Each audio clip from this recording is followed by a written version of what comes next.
बिस्मिल्लाहिर्रहमानिर्रहीम। नाजरीन, मैं हूँ हकीम अब्दुल माजिद आवान और आज बात करेंगे। मूंगफली का सीज़न भी है और दिल भी करता है, और इस महंगाई के दौर में जिस हद तक ड्राई फ्रूट्स की जो प्राइसेस जो हैं वो बढ़ चुकी हैं, तो दिल तो करता है कुछ खाने को।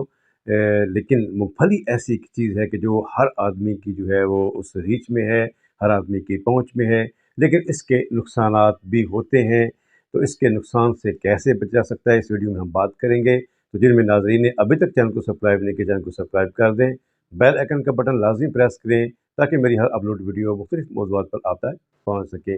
मूँगफली के बहुत से फ़वाइद हैं, और मैंने अपनी वीडियोज़ के अंदर जिसका मैं लिंक भी अपने इस डिस्क्रिप्शन में इंशाल्लाह शेयर कर दूँगा, उसमें मैंने इसके मूँगफली के फ़ायदे भी और मूँगफली के नुकसानात पे बड़ी डिटेल के साथ जो है वो मैंने उस पर बात की है।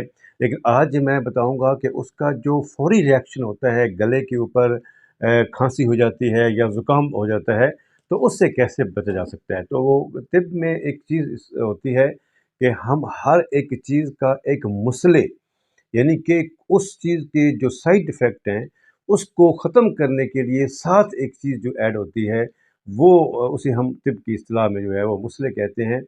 तो जो मूँगफली है, उसका मसला ये है कि आप उसका साथ मीठा इस्तेमाल करें। इस तरह हम देखते हैं कि मूँगफली में अक्सर लोग जो है वो रियोड़ियों का इस्तेमाल करते हैं, लेकिन मैं समझता हूँ कि अगर आपको कहीं से गुड़ ऐसा मिल जाए जो कि बग़ैर केमिकल का हो, केमिकल के बग़ैर वो जो है वो बना हुआ हो, तो फिर क्या बात। तो अगर आप गुड़ का इस्तेमाल या किसी भी मीठे का इस्तेमाल अगर आप मूँगफली के साथ-साथ करते हैं, तो यकीन जानिए कि उसके जो मुज़र असरात जो बॉडी के ऊपर होते हैं, गले के ऊपर होते हैं, तो वो यकीनन इसमें इंशाल्लाह नहीं होंगे। दुआओं के साथ इजाज़त चाहूँगा। अस्सलाम वालेकुम व रहमतुल्लाहि व बरकातहू।